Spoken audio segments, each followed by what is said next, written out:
We're going to read chapter 13, A Bushel of Neckties. So when we left off in chapter 12, Praiseworthy has earned a new nickname, Bullwhip, because of his fight he had with the outlaws and how he knocked one of them out uphill. All right, here we go. Sometime during the night, Cut-Eye Higgins left Hangtown for parts unknown. In the days that followed, Praiseworthy's name and reputation spread through the diggings. He was pointed out to new immigrants as someone of consequence, and Jack basked in reflected glory. The truth of the matter was that Praiseworthy himself began to enjoy his notoriety. And like chameleons, the two partners changed their colors to those of the Sierra Nevadas. They wore red miner shirts and jack boots and wide-brimmed hats against the summer sun. After a week in the diggings, there was little of the butler left to be seen in Praiseworthy, unless it was the straightness of his back and the quiet reserve of his glance. And then, as if to live up to his reputation, he stopped shaving. Within a few days, he began to look decidedly fierce. Jack collected 4 tin cans against the day when they would stake their claim. They bought a dust-stained canvas tent at the Cheap John auction and pitched it beside Pitchpine Billy's tent. All they lacked to go prospecting was a burro and a grub stake of beans, bacon, flour, and coffee. They shoveled dirt and panned mud from morning till night. Pitchpine Billy taught them every trick he knew, including the setting of flea traps. After dark, they filled their gold pans with soapy water and placed them beside a lighted candle stuck in the dirt floor of the tent. "The candle gets the varmints to jumping," Pitchpine Billy exclaimed. "About the only thing a flea ain't learned to do is take a bath. They hop in that soap water and drown." But candles were $1 each, and some of the miners preferred the fleas. There were days when a man was lucky to wash out enough spangles to pay for his grub. While an ounce of gold brought $16 far away in San Francisco, it was worth a mere $4 at the diggings, and it didn't buy much. Onions were $1.50 a pound. Supplies had to be freighted in, and the prices were high. Salt pork sold for 50 cents an ounce. Gold dust seemed more plentiful than flour. Hay was weighed out at 8 cents a pound. "Oh, I seen some mighty fancy prices," laughed Pitchpine Billy, frying up a loaf of bread in his gold pan. "There was a fella come to the diggings with a jar of raisins. The boys ain't seen a raisin since they left home, and their mouths began to slabber. You'd think it was caviar in that jar. Them raisins fetched their weight in gold dust, come to $4,000. Slowly, day by day, Praiseworthy and Jack added to their grub stake. They had blankets, a dozen candles, and a coffee pot. One noon, Jack pulled up a tuft of grass, and a glint of light from the roots made him gasp. "A nugget!" And then his yell carried from one end of the ravine to the other. "A nugget!" Praiseworthy dropped his gold pan, and Pitchpine Billy squinted. Jimmy from town, who wore a mustache twisted into sharp points, came running over, and Buffalo John awoke from a sound sleep. Soon a dozen miners had left their claims to stand around and admire Jack's catch. The lump of gold was the size of an acorn. It was trapped in the fine grass roots like a fly in a spider's web. "Maybe it'll buy us a burro," Jack grinned. "Well, I don't know," smiled Pitchpine Billy. "The tail of a jackass, anyway." Buffalo John pulled the bandana off his head and polished the nugget. The miners passed it around, holding it up to the sun to watch it shine, and from that moment on it became known as Jamocha Jack's Nugget. That night, Praiseworthy and Jack and Pitchpine Billy went to town for supper. There was a letter waiting at the hotel from Dr. Buckby. It was written in a shaky hand. "My dear friends, your letter finds me weakened by the yellow fever from Panama, and I can barely hold this pen steady. Curse that Higgins fellow and the gang of highwaymen you write of. Since I cannot leave my bed, please act as my agent in the matter. If you are able to recover my map, I will make you partners in the mine, 50-50. Act quickly, I beg of you, before all is lost." Praiseworthy finished reading the letter and folded it thoughtfully. "A generous enough offer," he said to Jack. "Half interest in a gold mine?" Jack's yellow eyebrows lifted. "All they had to do was get on the trail of those road agents." "We'll need guns," he said quickly. "A 4-shooter would fit fine in his belt, alongside his horn spoon and buckskin pouch. Maybe he could trade his nugget for a pistol." Praiseworthy scratched through the stubble growing out on his face. What we need is a burro. A burro to chase outlaws? Said Jack. Praiseworthy put the letter in his shirt pocket. He shook his head. We've no time for such speculations. First, those vultures no doubt ripped open Cut-Eye Higgins' coat and discovered the map. Second, they may have already located the mine by now. Maps, Pitch Pine Billy laughed. Why, there's so many maps floating around the diggings you could paper a room with 'em, boy. Boys, let's eat. They ordered Hangtown fries, platters of bacon, canned oysters, and eggs. Praiseworthy turned to Jack. What do you want to drink? Jack glanced up at the waiter. Coffee, he said. Coffee, sir, with a few acorns ground up. After dinner, Praiseworthy stayed behind in the hotel lobby to reply to Dr. Buckby's letter. Jack and Pitchpine Billy went wandering along the street to see the sights. The auction bell began to clang. Maybe Cheap John would have pistols to sell, Jack thought. Let's go, he said. Don't mind, said Pitchpine Billy. The auctioneer placed a keg of salt butter outside the brightly lit tent, and the miners gathered around this delicacy like flies. They unclasped their jackknives and carved off butter shavings and ate them off their blades. Between the ringing of the bell and the free butter, a crowd had formed, and the sale began. Frenchmen rubbed shoulders with Sonorians and Chileans with Germans and Missourians with Yankees and Englishmen with Kanakas from the Sandwich Islands. There were sailors who had deserted their ships to run off to the mines, and soldiers who had left their garrisons at Monterey and San Francisco. The auctioneer mounted a barrel at the rear of the tent. He was a paunchy man in an open vest and a plug hat. What do you take for the hat, Cheap John? Someone yelled. Ain't for sale, said the auctioneer, but I got 10 pounds of Chinese sugar, that is. What am I bid, gents? Who'll give me $1 a pound? Dollar, dollar, dollar, dollar. I got $1. Who'll give me $1 and a half, half, half, half? $2. And I bid $2, boys, two. Dos pesos, said a Spaniard with silver buttons down his trouser legs. Jack waded through the sale of sugar and a wheelbarrow, tin pans, butcher knives, and a sack of dried apples. The auctioneer seemed to have no guns. The miners stood around whittling and enjoying themselves. I got a bushel of neckties set here by mistake, boys, said the Cheap John. They'd fetch $1 apiece back in the States. What'll you give me for the lot? Am I bid $10? Am I bid $9? Nine. The miners stood grinning and whittling and silent, and at that moment Jimmy from town spied Jack and Pitchpine Billy. Let's go get something to eat, he said. My stomach feels like a cat in Hades without claws. Nine, called the auctioneer. We've done, said Pitchpine Billy. Done what? Asked Jimmy from town, twisting the ends of his mustache hungrily. 8, said Jack. Eight, called the auctioneer. I bet it did $8 by the young feller with yeller eyebrows. Sold for $8. Jack stood as if struck by lightning. The miners began to chuckle. Looks like you bought yourself a bushel of neckties, Jamocha Jack, laughed Pitchpine Billy. But I said 8, not 8, Jack protested. That's what I heard you say. 8, answered the Cheap John, pushing the plug hat to the back of his head. A-T-E. We ain't much on spelling around here. It was clear to everyone that the auctioneer hadn't expected to be able to sell the ties at all. You ain't going back on your word, are you? Can't do that, whispered Pitchpine Billy. I'd rather see you break your leg than your word, boy. Pay up. The auctioneer was grinning. Why, you got them ties dirt cheap. Of course, we ain't much on tie wearing here in the diggings, except to be buried in. And he burst out laughing. The miners looked upon the fair as harmless fun.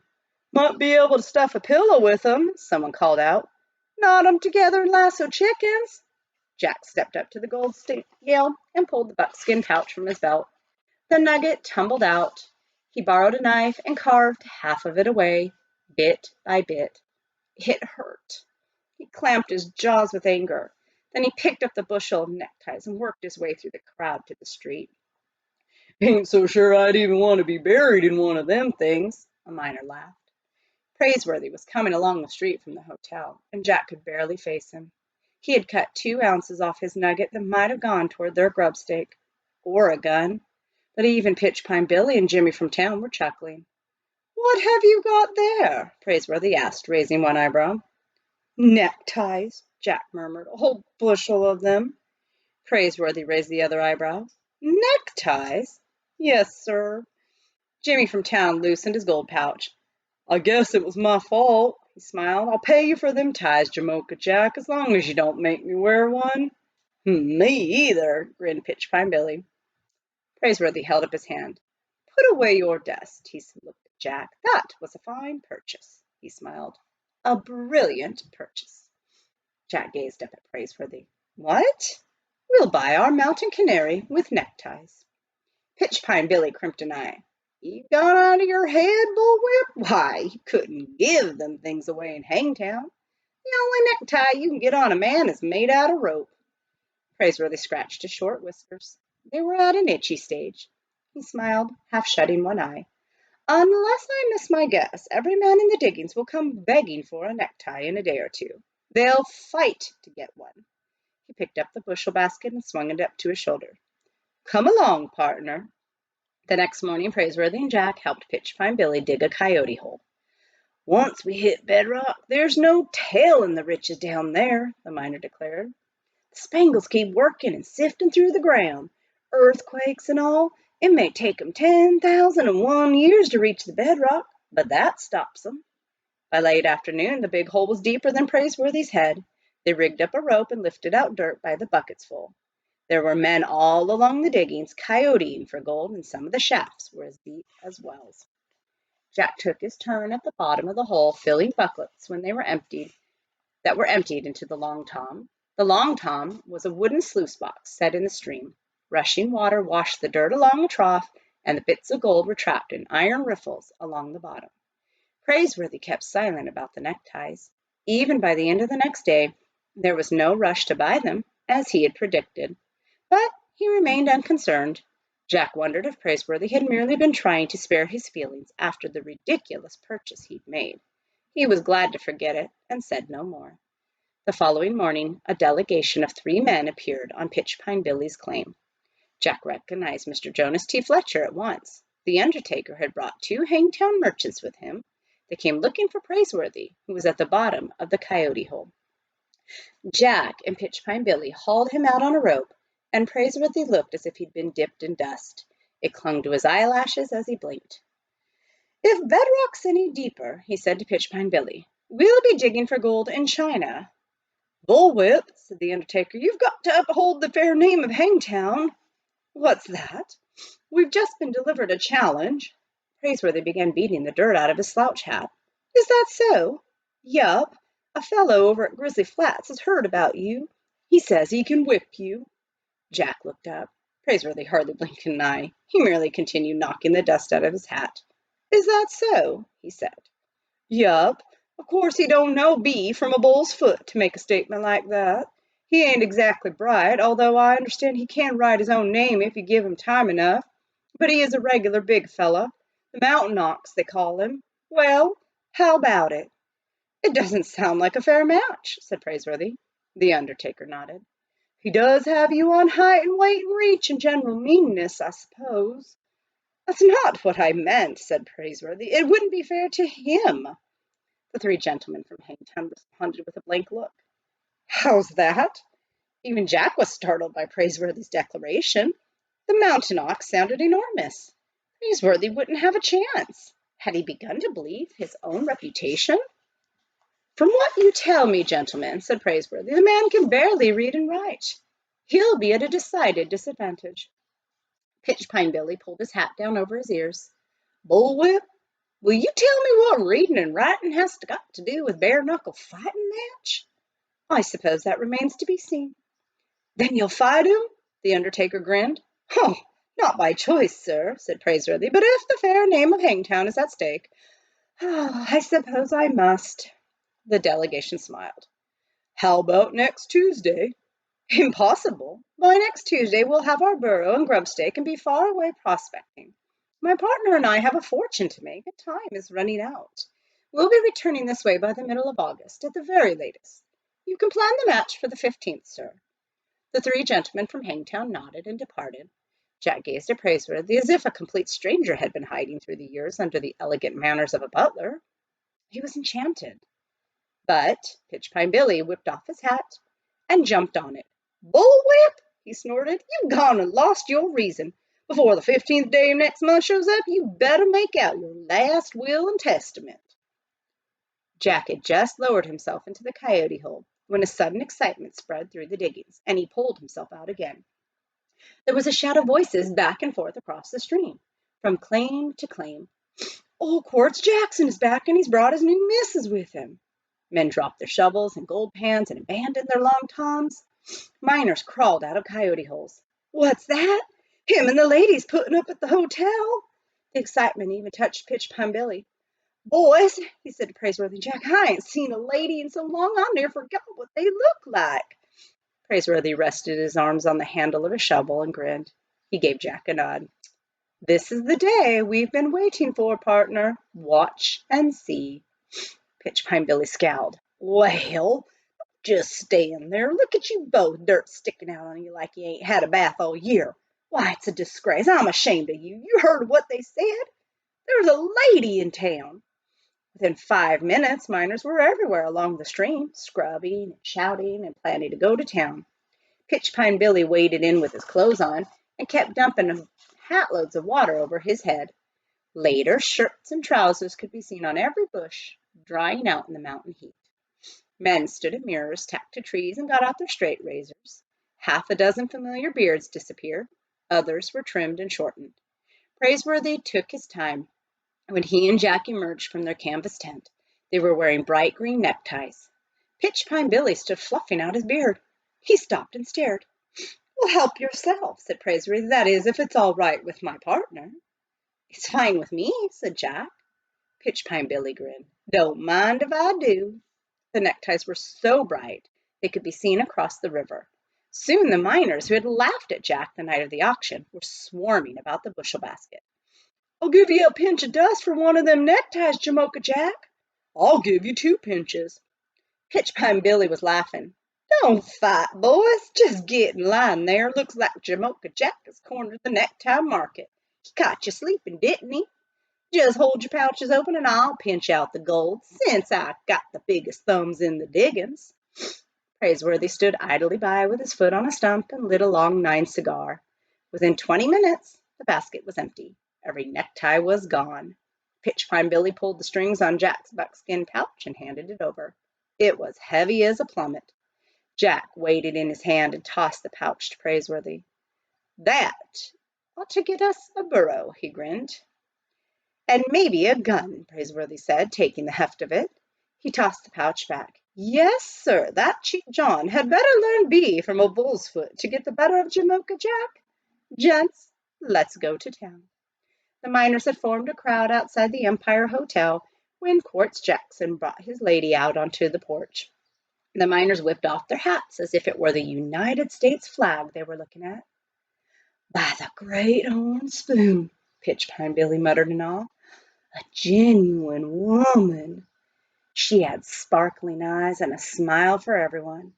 Quartz Jackson wore a vest with a watch chain across it and looked proud enough to burst. "We freighted up some cut lumber," he said. "The missus and me were going to build a cabin, and you boys are always welcome to drop in for tea. Ain't that right, Hannah?" "Hannah," Pitch Pine Billy murmured. "Ain't that the purtiest name you ever heard?" Quartz Jackson looked out over the crowd. He recognized Praiseworthy and Jack and gave them a nod. "Step up, boys, and I'll introduce you. Make it fast before you strangle in them neckties." All right, we'll see what happens next.